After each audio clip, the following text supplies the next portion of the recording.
السلام عليكم ورحمة الله وبركاته. أسعدك وحرن جنال كمركز السود وهذا أدي هذا ومهتمين. وأنت وقميص وأنا لباتنك بشكوبي توناد نوفمبر سنة كلبا كون يشانيا لباتنك. muuqaalkan waxaan rabaa inaan idin kula wadaago taliyaha booliska magaalada Minneapolis Brian O'Hara ayaa waxa uu raaligelin ka bixiyay hadal uu ka sheegay dadka ka yimid East Africa ama bariga Africa oo loo maleynayay in uu Soomaalida ula jeeday dhibaatooyinka ka jira magaalada Minneapolis iyo nawaaxigeeda uu leeyahay dadka East Africa ka yimid ayaa ugu daran ama bariga Africa. haddaba shir jaraa'id oo isaga iyo qaar ka mid ah mas'uuliyiinta Soomaalida iyo waliba bulshada ama community-ga Soomaalida xalay ay ku qabteen suuqa ugu weyn Soomaalida ee Minneapolis ee Carmel Mall ayaa arrintaasi raaligelin uu uga bixiyay waxaan uu yiri hadalkayga si qaldan ayaa loo fahmay. arrimahaasi ayaan rabaa inaan uga hadlo in muuqaalkan oo waliba aan idila socodsiin doono muuqaalkiisii uu raaligelinta ku bixinayay balse marka hore soo dhaw magaalada Minneapolis ama guud ahaanba gobolka Minnesota waxaan ognahay Soomaalida ugu badan ee ku nool Mareykanka in ay ku nool yihiin. marka muddooyinkii ugu dambeeyay dhibaatooyin fara badan ayaa ka dhacay marka dhanka musuqmaasuqa laga reebo. haddaba taliyaha booliska ee magaalada Minneapolis ninka la yiraahdo Brian O'Hara ayaa waxa laga soo tabiyay isagoo yiri dhibaatooyinka ka jira Minneapolis iyo nawaaxigeeda dadka ka yimid East Africa ayaa sabab u ah oo dadku inta badan ay u qaateen in uu Soomaalida ula jeeday. haddaba arrintaasi Soomaali fara badan ayaa ka carootay warbaahinada ama social media ayaa arrintaasi ku faaftay waliba dadka luqadda Englishka ay ku shaacinayeen. taliyaha booliska oo ay weheliyaan qaar ka mid ah mas'uuliyiinta laga soo doorto magaalada Minneapolis iyo waliba bulshada ku nool Soomaalida ee ku nool magaalada Minneapolis ayaa xalay waxay shir jaraa'id ku qabteen suuqa ugu weyn Soomaalida ay ku leeyihiin Minneapolis ee Carmel Mall. taliyaha booliska magaalada Minneapolis Brian O'Hara ayaa hadalka ku horeeyay waxaana uu yiri 3 sano ka hor markii aan mid Minneapolis bulshada Soomaaliyeed ayaa jacayl igu soo dhaweysay waana uga mahad celinaya arrintaasi. waxaana uu u mahad celiyay Jamaal Cusmaan oo ka mid ah xubnaha dawladda hoose ee magaalada Minneapolis. waxa uu sidoo kale yiri odayaasha imaamyada masaajida iyo waliba ururka dhalinyaraduba dhibaatooyin fara badan ayaan ka soo shaqeynay laakiin waxa loo baahan yahay yiri dhibaatooyinka dhabta ah ee jira inaan ka wada hadalno. waxa yiri waxaan goobjoog u soo ahaa meelo dhalinyaro fara badan oo Soomaaliya si xun ay ugu dhaawacmeen qaarkoodna lagu dilay. marka waxa yiri hadalkaygii haddii si qaldan loo fahmay arrintaasi raaligelin ayaan ka bixinayaa laakiin waxaan u baahanahay yiri bulshada Soomaaliyeed inaan ka wada shaqeyno dhibaatooyinka dhabta ah ee jira sidii xal looga gaari lahaa. waxaan ognahay dhalinyaro fara badan inay drugs ku jiraan kuwa fara badan in ay dhibaatooyin kala duwan oo afduub iyo dhaca ay geystaan. marka waxa uu leeyahay bulshada Soomaaliyeed waxaan uga baahanahay dhibaatooyinkaasi dhalinyaradeena haysta inaan si dhab ah aan uga wada shaqeyno. arrintaasina raaligelin ayuu ka bixiyay. waxa uu yiri hadalkaygii haddii si qaldan loo fahmay arrintaasi raaligelin ayaan ka bixinayaa. shirka jaraa'id isaga ayaa ugu horeyn doona marka hore waxa ku xigi doona Jamaal Cusmaan oo gudoomiyaha degmada lixaad xubnaha dawladda hoosena kamid ah kadibna qaar kamid ah bulshada Soomaaliyeed ayaa iyaguna ka hadli doona waxayna sheegayaan inay diyaar u yihiin in taliyaha booliska ay kala shaqeeyaan sidii dhalinyarada Soomaaliyeed dhibaatooyinka ay geysanayaan iyo dambiyada ay ku jiraan iyo daraaska loogala shaqeyn lahaa sidii dhalinyaradaasi looga soo celin lahaa isla markaana magaalada Minneapolis ay u ahaan lahayd mid nabada. iyagoo arrimahaasi ka hadlayana waxa ay yiraahdeen. So my name is Brian O'Hara and I'm the police chief here in Minneapolis. I've come to Minneapolis over 3 years ago, and right from the beginning of when I came to this city, the Somali community here in Minneapolis has been welcoming and has shown love towards me, and I appreciate it. Over the last 3 years, we have been working together to try and address some of the real serious problems that we have in our community. Councilmember Osman's been a part of that, our imams, the elders in the community, Somali Youth Link, and other organizations. We have all been working together to try and address the real problems that we have in this city. And recently, I've been to scenes where young people from our community have been seriously injured and have died in a lot of these crimes.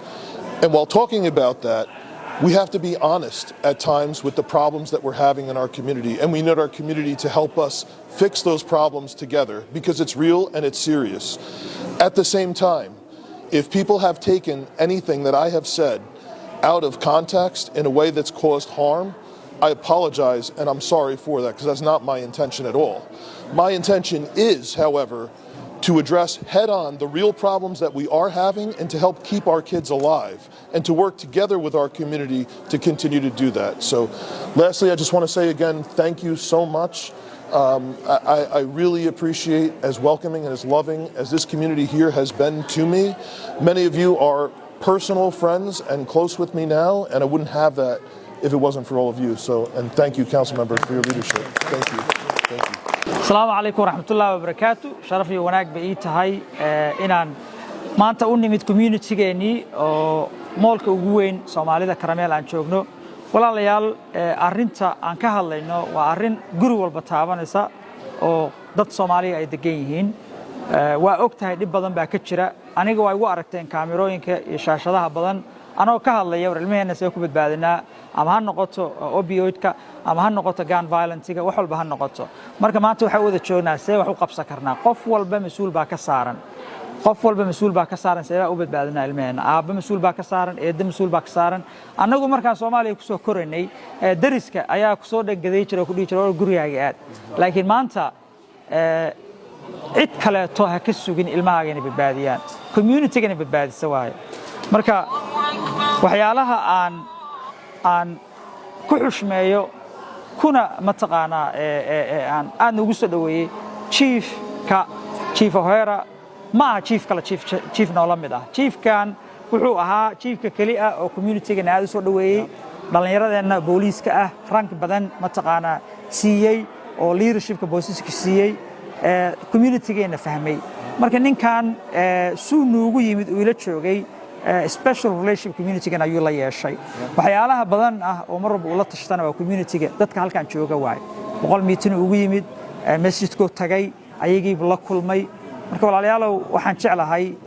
seebaan isku la shaqeynaa asagu waa diyaar buu noo yahay police officer-radeena walaalaheen baa nala jooga diyaar bay noo yihiin Soomaal meena u badbaadina waa xuntahay waana fool xuntahay mar walba in la dhaho qof ama hebel oo magaciisu aad dareemaysid inuu Soomaali yahay ayaa dadkii baarud la dhacay ayaa dadkii mataqaan dib u keenay ceeb bay nagu tahay anaga marka mas'uulkaas farta aduu kugu soo fiiqaya community meel joog marka waxaan ku soo gabagabeynayaa aan la shaqeyn law enforcement-iga aan badbaadina ciyaalkeena waa inaan early bilowna waa inaan xilliga middle school markuu ilmaha ku jiro waxa kaliya uu baahan yahay waxa waaye qof adult ah mentorship inuu siiyo oo ogaado qofka meeshu ka jiro ciyaalkaaga adaa mas'uulka ah kan ciyaalkaaga saaxiibkiisana adaa mas'uulka ah marka intaas ku soo gabagabeynaya waa mahadsantihiin assalaamu calaykum waraxmatullaahi wabarakaatuh assalaamu calaykum waraxmatullaahi wabarakaatuh waxaan rabaa anigu magacaygu Cali Gaashaan oo kamid ah odayaasha community-ga Soomaaliyeed iyo waalidiinta magaaladan degan ilmana ku koriyay waxaan maanta isugu nimid inaan ka wada hadalno ayaamahan maaragtay isfaham waagi jiray oo muhiimadda Soomaaliya waxay tiraahdaa si xeero loo xigta ilkana ku nabad galaan meesha waxa yaala xaqiiqo ah inay jirto dhibaatooyin aan ognahay oo hadda qofna looga sheekeynin jira oo ku saabsan magaaladii nabadeedii ilmaheennii iyo booliiskii iyo chiefka oo halkaan noo jooga maanta iyo saraakiil kale oo ka socota MPD Minneapolis Police Department marka waxaan sugu nimid intii maaragtay in si caafimaad qabta la isugu yimaado oo annagoo waalidiintii ah oo odayaashii ah oo community-ga ah iyo dawladdii booliiskii dadkii ka socday si u wada shaqeynaa oo u gaarnaa danta kaliya aanu leenahay oo ah inaan helno ilmaheennii inaan ku soo celino wadada saxda ah inay ka soo gudbaan xaaladda ay ku jiraan ayagoon dhibaato iyo background iyo criminal record aan gelinin laakiin aan faraha la isku taagtaagin ama xoogga la saarin luqadaha iyo sida wax loo yiri ee danta la saaro waxa runta oo danta ah marar badanna waa iri si kasto oo qofku luqadiisa u sameeyo waxa muhiim ah problemki meesha waa yaala marka sidaas ayaan doonayaa maanta inaan ku soo dhaweeyo dhammaan dad badan oo community ka socda rag iyo dumarba leh kadibna maaragtay city council Jamaal asna nala jooga iyo chiefkii iyo meesha ay ka sii wadaan hadalkii assalaamu calaykum waraxmatullaahi wabarakaatuh waxaan maanta magaalada ka socdo caruurteena maanta haysato waa wax dhibaato anaga nagu ah maanta ma aha maalinta aan ka hadleyno iyo group inaan kala baxno caruurteena way ku baaba'een meesha way ku xumaadeen meel kasta ka imaadaan kulligood way noo sameeyeen maanta anaga waxa u baahan inaan la shaqeyno booliiska iyo chiefka haddii labadooda support ka helin maanta see u hormari karnaa chiefka ilaa maalinta uu ka imaaday ilaa hadda anaguna garab istaagaya anagu raba horumarkeena inuu ka shaqeeya caruurtii wadankan horumarkiisa ka shaqeyn lahaayeen hadda maanta garabkooda istaagi laheen oo chiefkii istaagi laheen yaa u istaageena maanta inaan kala qabsanno ama jiifka gacanta ku istaagno ma la ku jirno annaga dhibaatana haysata annagaa u baahan annagaa booliiska u baahan annagaa u baahan jiifka dhammaanto la fariisan karno oon ku dhihi karno maanta caruurteena saanay ku dhacay maxaa ka qaban karnaa wiilasheena gabdhaheena way qaylinooyaan qof aan maqlayo ma jirto marka please and please waalidiinta caruurta kulligeen in community hadda caruurteena inaan garab istaagno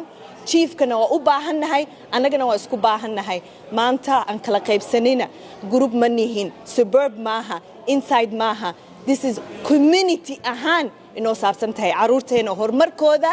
the next president inuu Soomaali noqdo ina anaga ka shaqeynaa waaye taas ku dhamaanayna bismillaah ani waxaan deganahay xaafadan deganahay especially meelaha ay taabanayso meelaha ugu badan waa xaafadeena booliiska inaan la shaqeyno anaga dan noogu jirtaa anaga hooyooyina qofkii dareemaya hadda ilmaha meeshan wada jooga ma ahan only from Minneapolis waxay ka imaadeen America meel walba ay Soomaalida ciyaalkooda isaga yimaadeen meeshaan ay ku dacdareysan dadka ay u baahan yihiin waa annaga dadka ay fiirsanayeen waa annagaana laga rabaa marka inaan inta isku nimaadno as a waalid inaan ka wada hadalno on ilmahan position u sameeyno kii mental qaba kii maaragtay wax kala qaba kulli meel qof walba meeshuu u baahan yahay inaan ku habayno waa isu imaan karnaa waana isla hadli karnaa jiifkuna waa mahadsan yahay sida uu noola shaqeeyay inaan la shaqeynana hadda diyaaraan u nahay thank you bismillaahir rahmaanir rahiim anigoo maxamed cumar isxiiray oo kamid odayaasha karamel waxaan dhihi lahaa booliiska la shaqeeyo caruurteena maalin kasta waxa la geeyaa qabuuraha Bonesville waad ogtihiin dhibaatooyin badan ka jira maalin kasta waxaan aasnaa caruur dibna uma eegno marka waxaan maleynaynaa maxaa ina ka qaldan mis waa sirxana waa inaan isku nimaanaa caruurteena wax qabanaa andaan waalidiinahay oo isku nimaanaa oo la yiraahdo maxaa ina ka qaldan dawladii waa ka chiefka waa inoo diyaar dadkii jamaal iyo cid walba ay nala shaqeynaysaa